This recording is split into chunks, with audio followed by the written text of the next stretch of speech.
we are going to talk about the role of a traditional health practitioner, as we call it now in South Africa, in modern day South Africa. Traditional medicine is a very, very contentious subject in this country. It's a highly emotive subject. It's highly politicized, highly criminalized.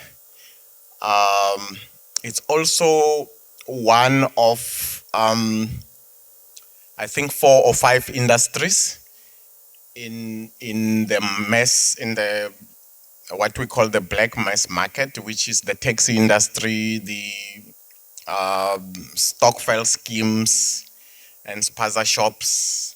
It's a huge part and component of the town, what we call the township economy. Some people know about the Kasi economy.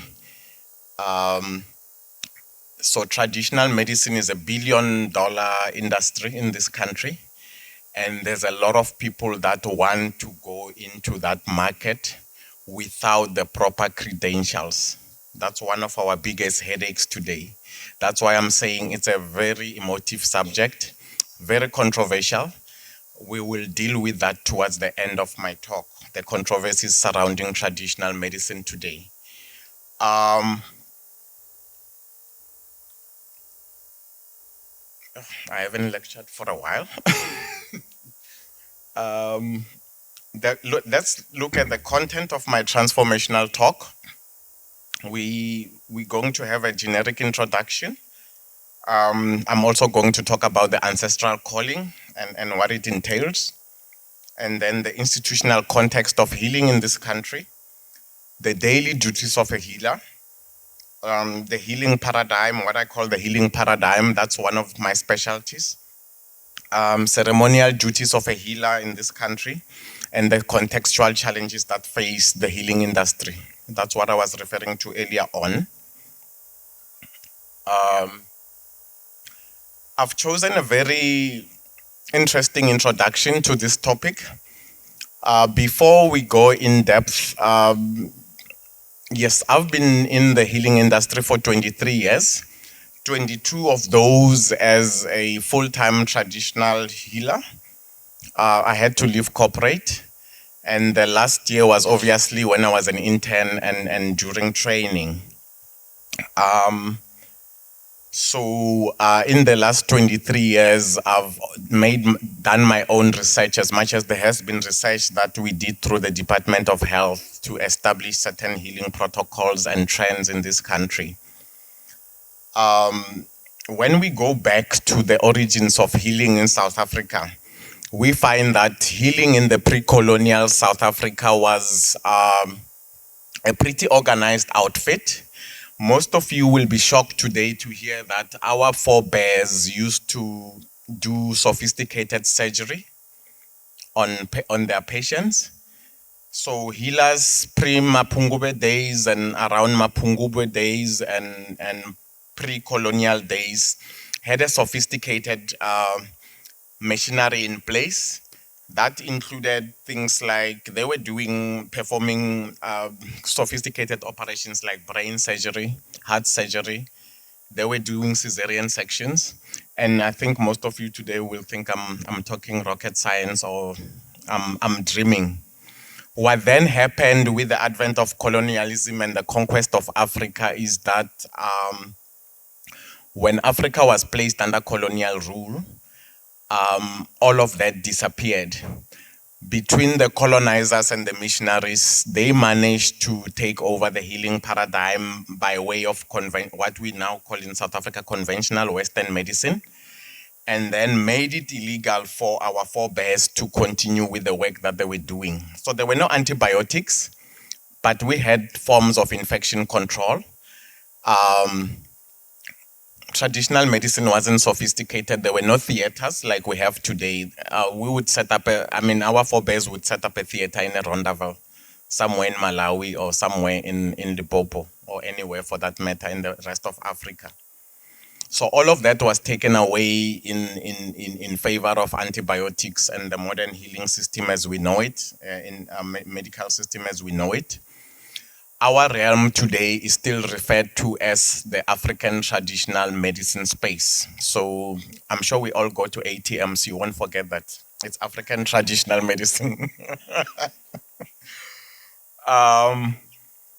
Colonization changed the way we do things, and most of the work that we do was then classified as illegal, quote unquote, unethical, unhygienic, barbaric, and the list goes on. I'm sorry I have to deal with this first part, but that's what it is.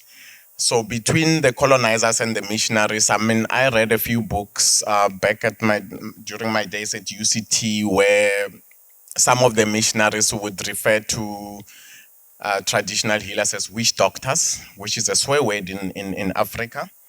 They also referred to us as the sorcerers in the village. So that's how, with the introduction of Christianity and the way it was introduced in Africa, we ended up in that space. We didn't need, as Black Africans, for anybody to come and introduce Christianity to us, because God was always in Africa.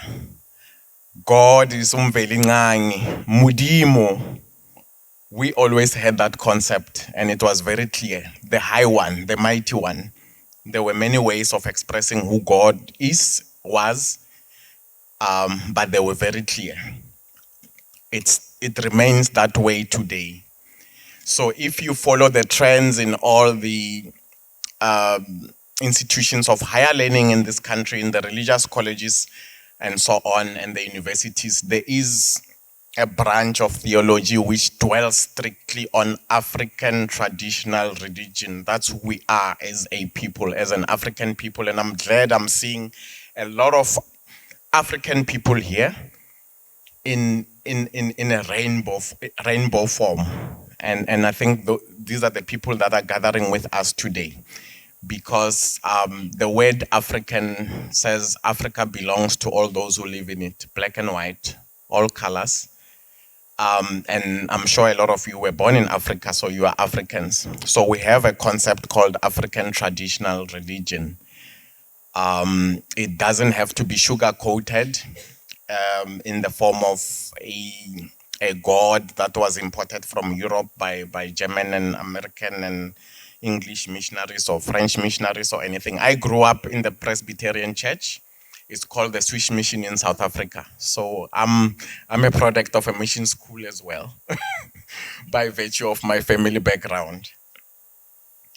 So the God in Africa, the one that belongs to African traditional medicine, allows us to, to African traditional religion, allows us to venerate our ancestors. Because there's another huge misconception today that says that us as traditional healers and us as a black people and us as an African people, which includes all of you in this room, they say that we worship our ancestors.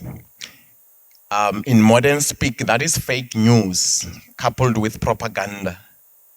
We do not worship ancestors. The late Professor Gabriel Stilwane at the University of Cape Town would say we venerate our ancestors. We hold them in high regard. I see the cross as a different concept. If you ask me the cross of Christ, what it means, I see these two axes. This axis here allows us to talk to God directly, to worship God and to pray to God directly. We can expand the concept of God into the Trinity. The horizontal part of the cross allows us to venerate our ancestors. That's who we are. We are this cross as an African people.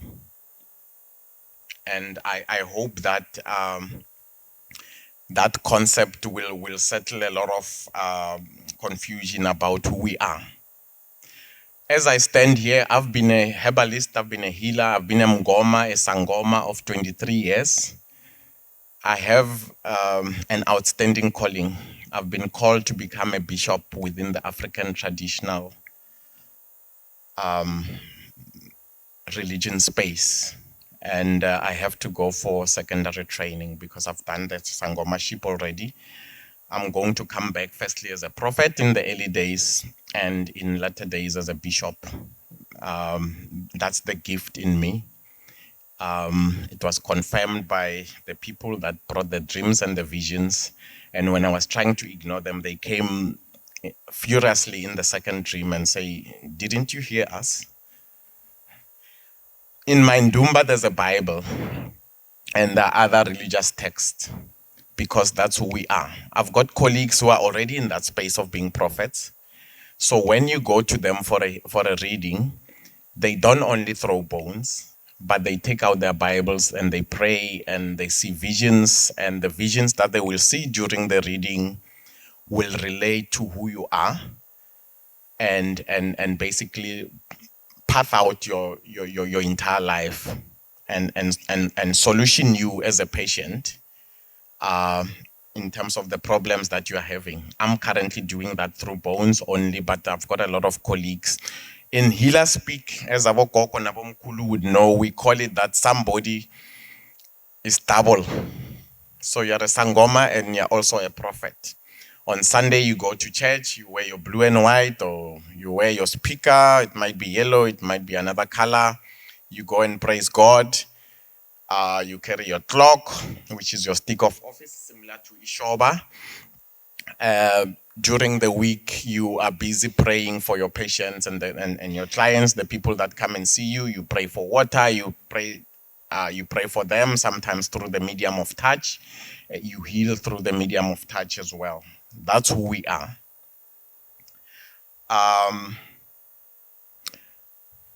Ugly word, and I don't want to take us back there. Apartheid in South Africa and racial segregation complicated our work, especially I think from the 30s onwards.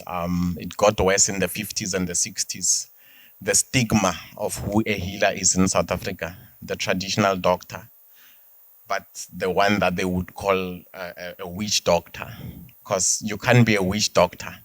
You can't be bewitching people and saving their lives at the same time. Very controversial language, but apartheid cemented the word witch doctor. So I'm not going back there. We have moved so much since then. What I would like to leave you as we leave this last part of the introduction, I'm sure you all are able to access Wikipedia. And I'm sure you are able to access other bits and pieces of internet research and text. You are also able to access through the internet the history of the University of Cape Town Medical School. Let us go back to the era of Professor Chris Barnard, the famous heart surgeon. Professor Chris Barnard had a secret weapon with him at Groote when he was performing those heart surgery operations. There was a gentleman who got employed at UCT Medical School back then as a gardener. His name is Mr. Hamilton Naki. He was the grandchild of a family of healers. He came from a family of specialist healers that were brain surgeons, heart surgeons, you name it, but their biggest specialization was cardiac surgery. And he landed at UCT Medical School as a gardener. And as he was articulating who he was through the years, he was promoted to a lab technician at UCT Medical School during Professor Chris Barnard's era. When Professor Chris Barnard performed his first heart operation, and the ones that followed, at least the first 12 to 15, he was doing the cutting. Does that sound strange? He was doing the cutting. He was guiding Professor Chris Barnard on where to cut during heart surgery, and he was also doing the stitching of a complex organ like the heart. I'm talking about a gardener that became an honorary lab technician at medical school at UCT. Was he ever acknowledged? Not during the apartheid era. The first person to recognize Mr. Hamilton Naki was former President Thabo Mbeki during his tenure as president of this country. He got one of the highest orders, presidential orders. I think it's the order of Mapungube that goes into innovation and so on within science. But that was posthumous, unfortunately. He died a poor man, wanted his daughter to attend medical school.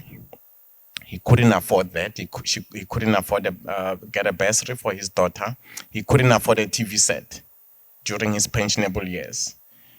That's South Africa. That's where we come from, but we have moved on.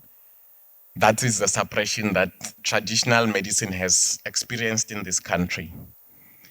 And before I take you to the current trends within traditional medicine and the role of the healer in South Africa, I've got to alert you of that space. It was suppressed. And the best example is when you look at Mr. Naki's history at UCT. They've now given him posthumous professorships, awarded him posthumous professorships and all that, but it came too late. We have to write his history one day. It's very important for this country to move forward.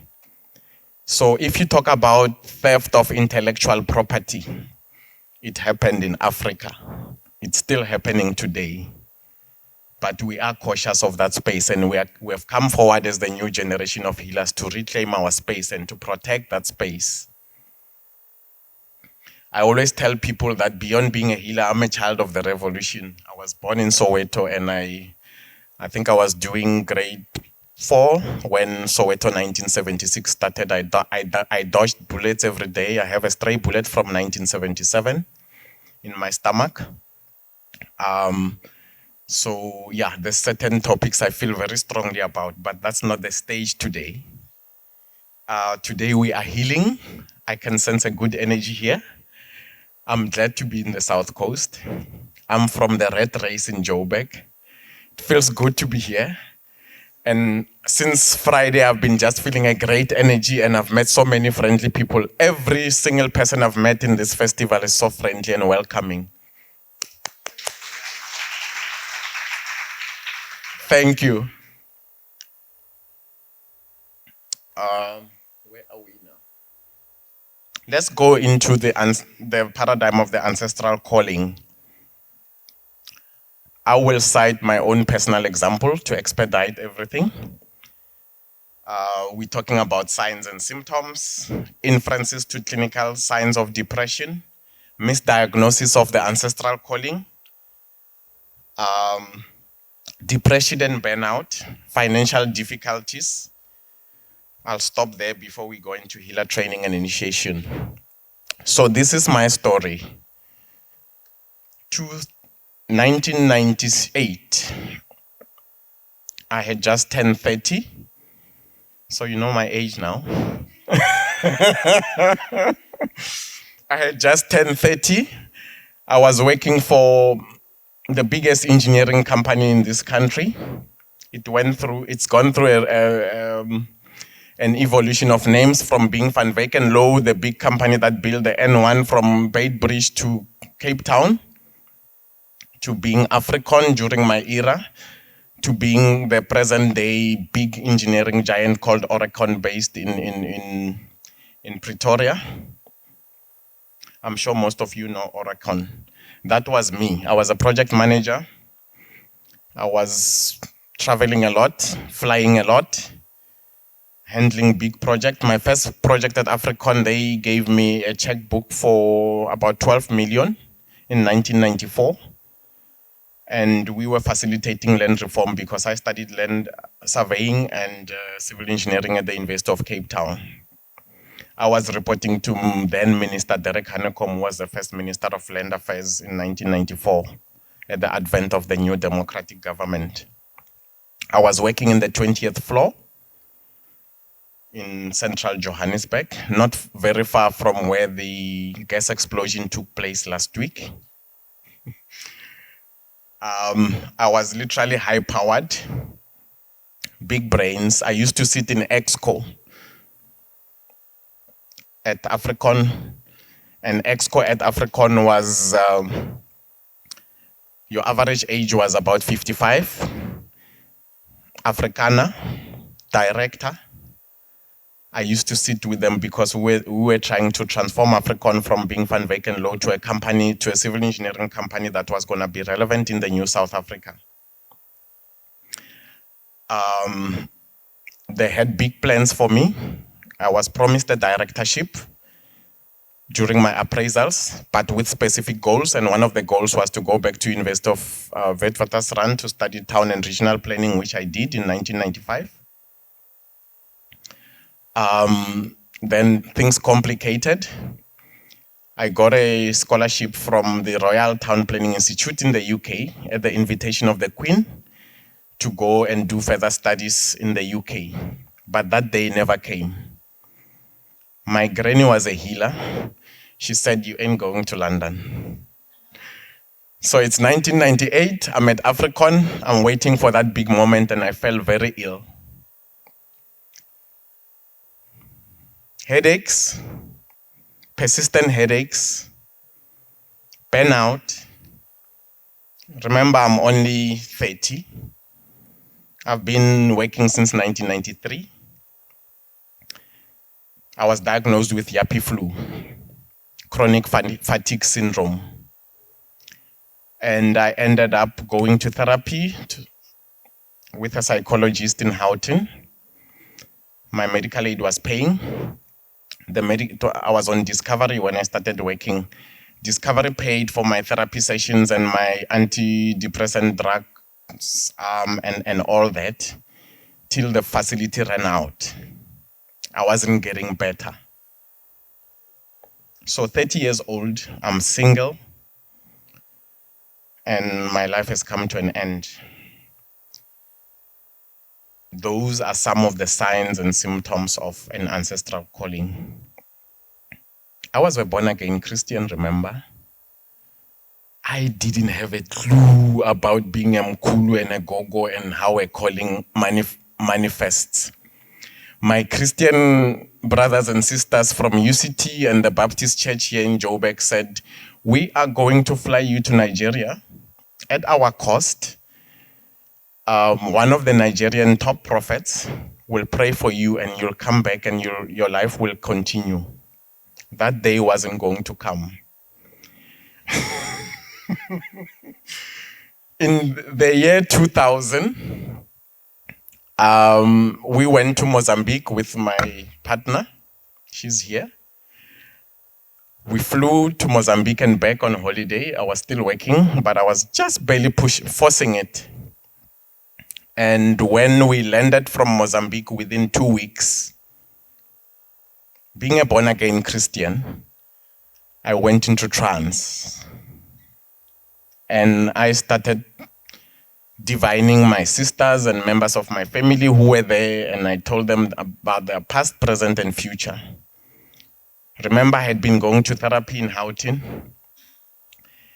They made several phone calls. I've got 3 sisters, I'm the last born. Our brother has lost it.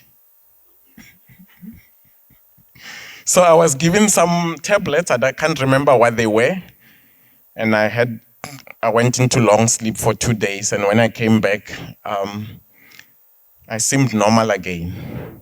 But the visions kept coming back. And the dreams started heightening, and I dreamt of the ocean. And the ocean was in the property where I was in, and the water was up to the roof, and I didn't understand what was happening because I was born again. So in March 2000, I took a break from work. I requested a long leave of absence from Africon, from my duties. I wasn't fired, I didn't resign. I was still on their payroll for a while. And I said to them, I want to find myself.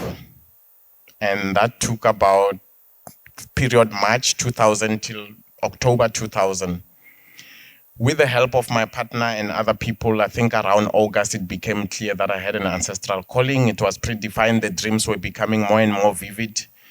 After taking a shower in the bathroom, when I went to the mirror, I would see footprints on the mirror.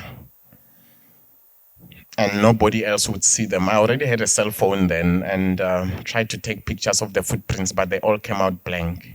So nobody believed me. The rest is history. I went to train as a healer in October 2000 in Rustenburg under the guidance of a very divine lady called Elisa Simango. She had been training initiates since the late 50s. She went to train as a healer at the age of 8 in Swaziland, graduated at age 13. At age 13, she had initiates.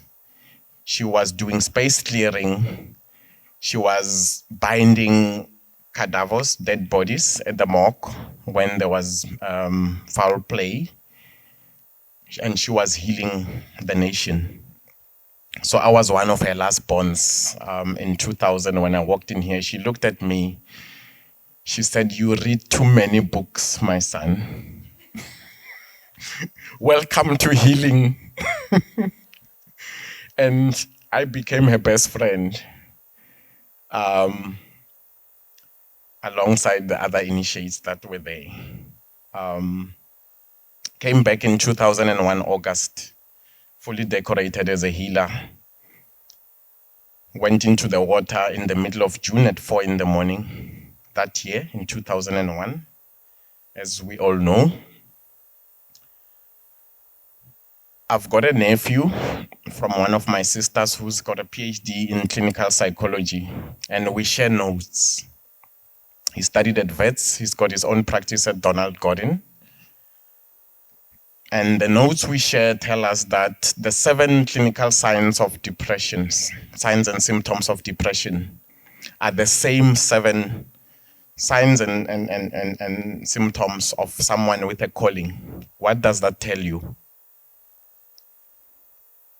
Be careful the next time you go and see a psychologist. No offense to any psychologist or psychiatrist. Might just be a spiritual vibration.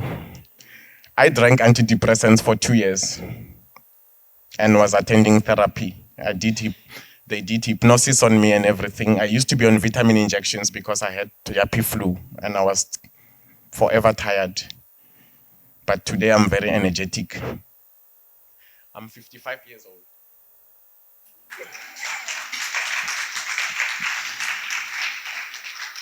When I look at my smartwatch most days when I'm on duty, it tells me that I've walked an average of 8 to 10 kilometers a day whilst discharging my duties.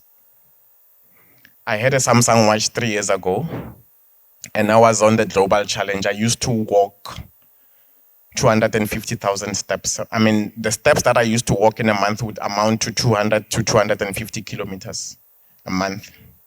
I'm a former marathon runner, long distance runner. Let's talk about that magic of the calling. It comes as well with financial difficulties. So the day I left for my training, I was supposed to buy some of these nice cloths that you see down here and my beads and my uniform and everything. What happened? I used to have a net bank account where African used to pay my salary. It had some money still. When I went to the ATM, it said, "Contact your branch." That's the magic that comes with the calling. So all the money that I used for my training came from my family. I couldn't access a cent. It was sitting dormant in the accounts because they make sure that you comply. Healer training and initiation can be quite rough. Some people say it's slavery. It's not. When your ancestors say you've got a calling, they know what you're going to go through. You wake, your day starts at 3 in the morning. You summon the ancestors. You then go into the morning class at about 4 where you are taught to throw bones. And then by 5, you have already made your fire. I was in a rural setting in Rustenburg. Because the first patients will walk in at 5:30, you must be ready to help your gobela to treat them. The gobela is the traditional mentor. It's your, I don't know, some people say, "Obaba," Edlozini. You have to follow a series of dreams, visions, and ancestral directives to realize your calling, because I used to have a dream diary. Every night is a different dream, and you get instructions that you must get this color beads, and everything. So I went through all that. Came back to Joburg in 2001, August. Started consulting as a healer. When I started my healing work in 2001, the price for throwing bones, the tariff for throwing bones was $50. So when she came back from work and said, "How was your day?" I would say, my day was lovely. I saw 6 patients. I just made 300 rands. What does that do to family and friends and relatives? They all ran away from me. This guy is going to be looking for money all the time. But I was servicing a bigger promise. My ancestors said to me when I went into the healing space, "We will give you will earn a living and you will be comfortable." And I asked, how? I'm no longer getting a salary from African. I sit with a patient for 2 hours, tell them their entire life history and go into their future as well and get paid 50 rands. This is spiritual work. It's national service of the highest order. And one of my friends said, "You used to go to all the top restaurants and hotels. I'm sure you're going to have to find your way to the spaza shop for lunch." And I thought, I can't say no to that. I was called into healing at a very prime and an interesting period in this country. So, as a Mampara healer, a learner healer, a trainee, an intern in 2001, by 2003, I was already advising the Minister of Health at the time because I had come across a set of healers and healer organizations, including the Traditional Healers Organization, which is the biggest organization in this country with more than 200,000 members. I was asked to join an elite group of healers to set up the regulation, to set up rather the Directorate of Traditional Medicine within the Department of Health at head office in Pretoria, with a view to regulating African traditional medicine practice in this country. And I'm talking about something as well, which is quite a sensitive matter because there are healers who believe that they don't have to be regulated, and it's their prerogative to say so. We then set up this directorate between 2003 and 2007. There was a lot of work, consultation, fights in healer conferences, traveling, but it all happened. The minister then wasn't the most famous minister. Remember, Minister Manto Shabalala Msimang was not the most famous minister of health in this country. There was controversy about her stance on HIV/AIDS for similar reasons, but I was one of her advisors from the healers panel. And we now have what we call the Traditional Health Practitioners Act number 22 of 2007, assented to by former President Thabo Mbeki. The Directorate of Traditional Medicine in this country is allocated about 15% of the national health budget. The structure has been duplicated in all 9 provinces. And it's in its own small way created order in the healing fraternity. It came as well with an agreement that we must have categories of healers. I'm a herbalist. We also have diviners, which includes prophets. We also have traditional midwives, ababelekisi. Remember, I spoke about the history of where we come from. We've got our traditional midwives. We also used to have gynecologists within our system in pre-colonial Africa. And then we have bone setters in those categories. We have traditional surgeons who deal with circumcisions. Just now it was winter school holidays. I don't know if you watch TV enough, but there were initiates, especially in the Limpopo province, that went for traditional circumcision this winter. They recorded 100% success rate. No initiate died this year in the Limpopo schools, which is where we're going with life. Healing is basically premised in oral history, which is passed from generation to generation through visions and dreams and what I call ancestral directives. So half of the work that we do, we get instructions from our ancestors, especially through dreams and visions and bones and spiritual interrogation. That's what I do full time now for the last 23 years. We are working with partner universities and colleges to take healing to the highest level. And those who read the Odyssey article, I can't remember if it was the spring edition last year, I wrote an article on the very matter of the role of a traditional healer in modern day South Africa. We have a college in Mhlabohlangene around Ladysmith, which offers a PhD in healing. So that stigma that says that healers are barbaric, healers are this, healers are that, has got to disappear in this country. Healing doesn't discriminate based on class, color, creed, profession. When the calling arrives, it arrives.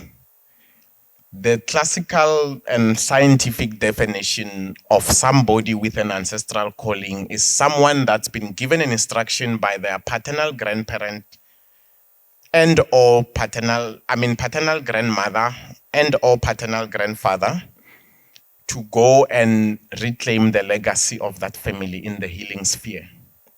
Who doesn't have paternal grandparents? Can you show me that person? Yes.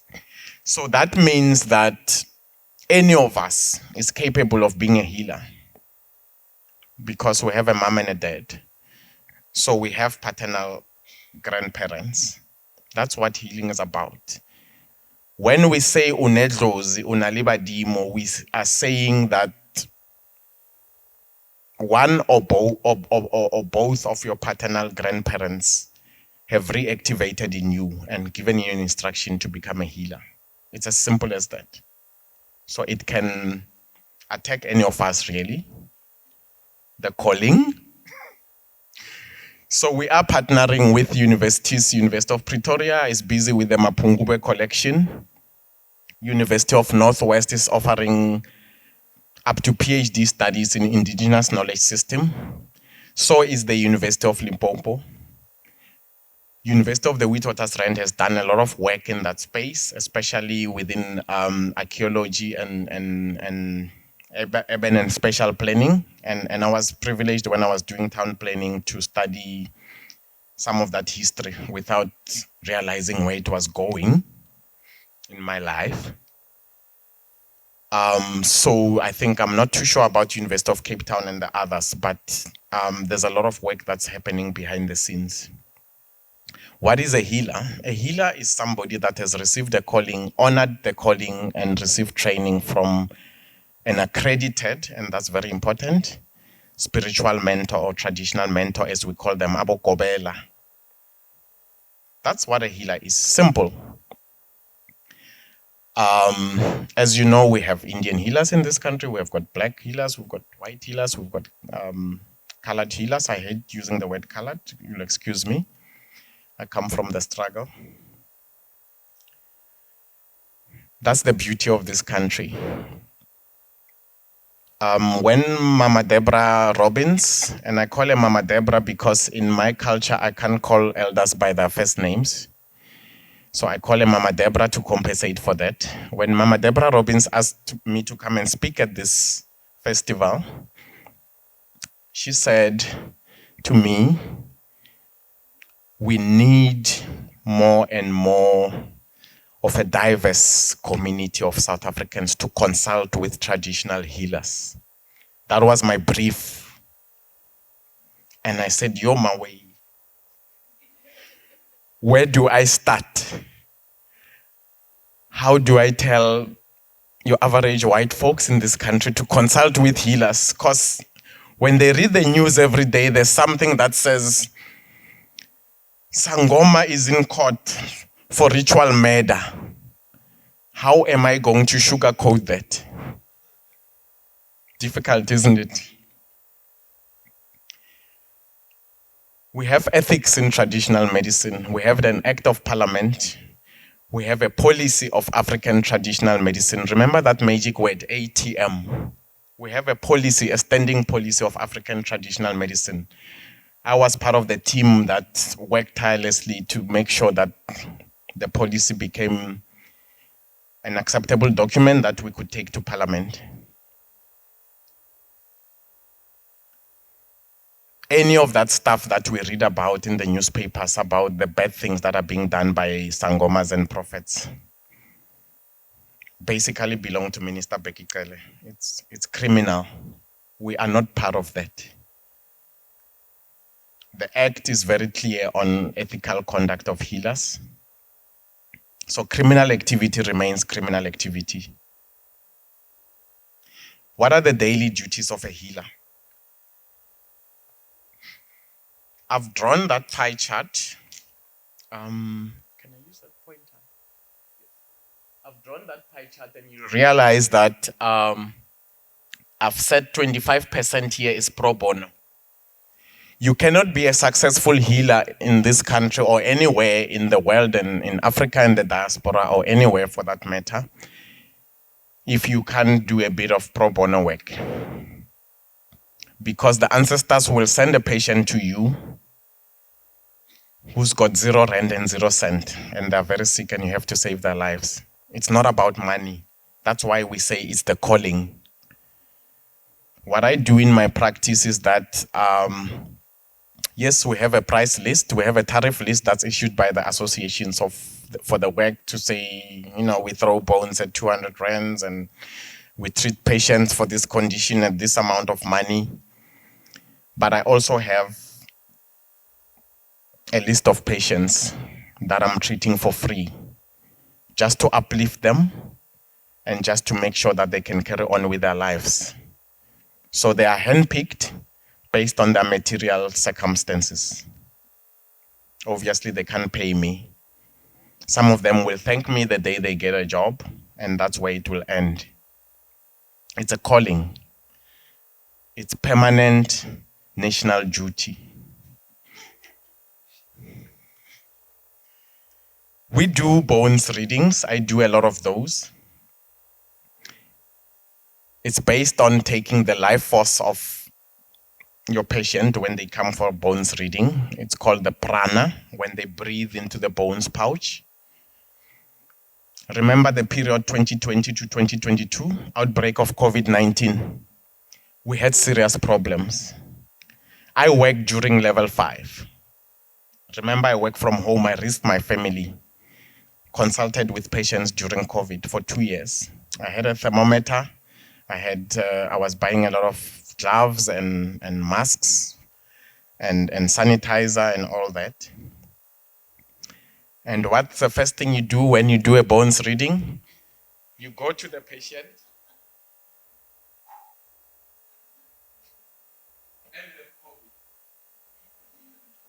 So we had to find innovative ways of taking a patient's energy without touching them. So I used to place the bones pouch on the head, just tap, one very scary, one very nervous tap because there's COVID. A friend of mine phoned me in 2020. She said to me, "Did you buy sanitizer for your bones?" Those are the risks we take. There's also prophetic readings which happen through the medium of water and intuitive visions. My colleagues do a lot of that. I'm still going to that for that training, but I've helped my Gobela in the past to supervise her prophets, so I know what's happening in that space. We treat patients, physical treatment, and once in a while we are forced to refer them to hospitals because they have chronic conditions that need full-time medical support. A lot of our work entails patient counseling because it's just like doctors. I mean, their work entails counseling. Some people will wake up not feeling well, but if you speak to them for 30 minutes, they'll go home happy. That I do a lot of that. And I just discovered in the last 3 years that, my ancestors, and between God and my ancestors, they also gave me a very unique gift. During COVID, I spoke to a lot of suicidal young people, and I'm glad to say that all of them are alive today. Thank you. So I've mentioned the pro bono work. During COVID-19, we also, some of us as healers, established a support channel for people that were suffering from COVID. Because a lot of them were scared. They didn't know how to medicate themselves. Some of them were scared of vaccines. Some of them were scared of the antibiotics and going to see doctors. So I used my airtime and time to have a support group for a lot of people that were suffering from COVID. I would supervise them how to steam and what herbs to use for steaming. And in that group of 150 that included pensioners, I'm also glad to say that all of them are alive today. We do a lot of patient troubleshooting. So patient troubleshooting means that at 1 a.m, a patient is allowed to phone me because they've got a situation that needs immediate resolution, or they've just had a bad dream and they're traumatized. That means you must have a patient partner. You see where it's going.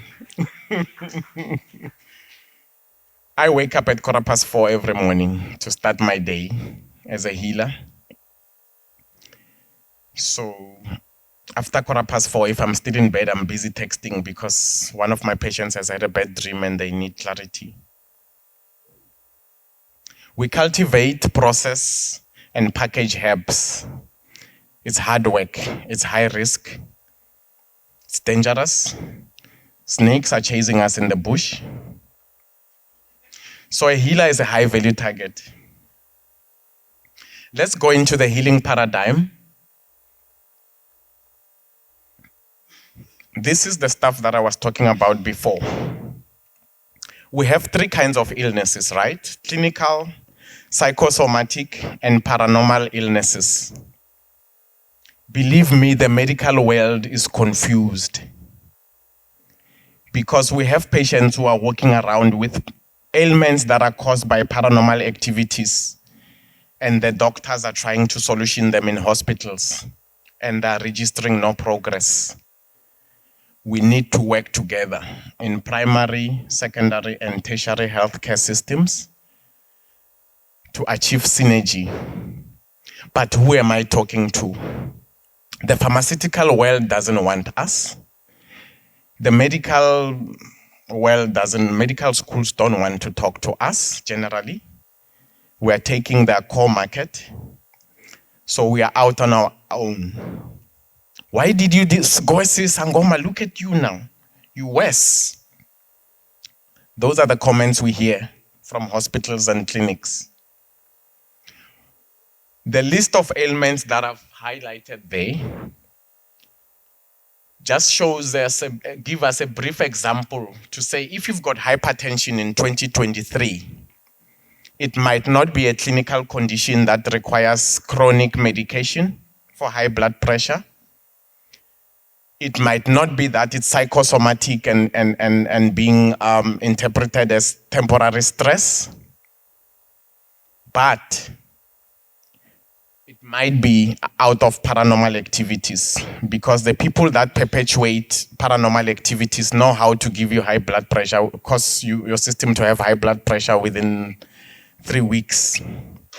They trigger insomnia in your system, they shock your metabolism, it causes anxiety, it causes depression, your BP is quite high, and there you have it. And what will your doctor say? You need tablets. My role and my specialization is to stabilize those people and take them back to normality. And that's my specialization. I specialize in getting rid of paranormal energies amongst my patients so that they can live a normal life without chronic medication.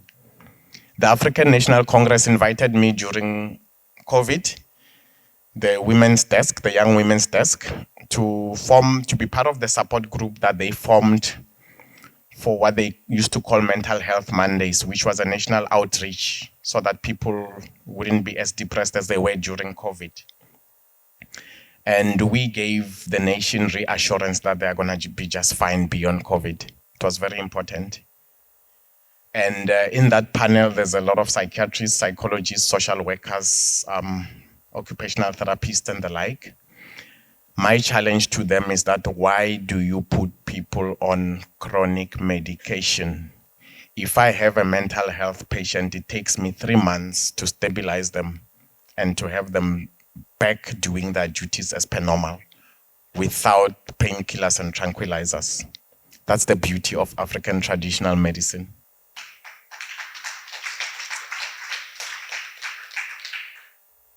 So before I go to the next slide, because I see I'm way over topic.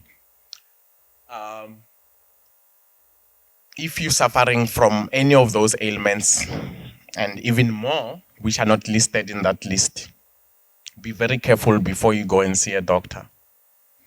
No offense to the medical world. We work with them, we share notes sometimes, as much as there's resistance. It might just be paranormal activity. Sometimes it's psychosomatic. So if it's psychosomatic, you must change the mindset of the patient. It cannot be that any of us take drugs for a lifetime. There is something wrong in the system. And we've got to break that chain. Herbs are beautiful. They don't taste that well at times. But where there's a will, there's a way. Sometimes I say to my patients, just mix with a little bit of honey and just swallow whatever comes there.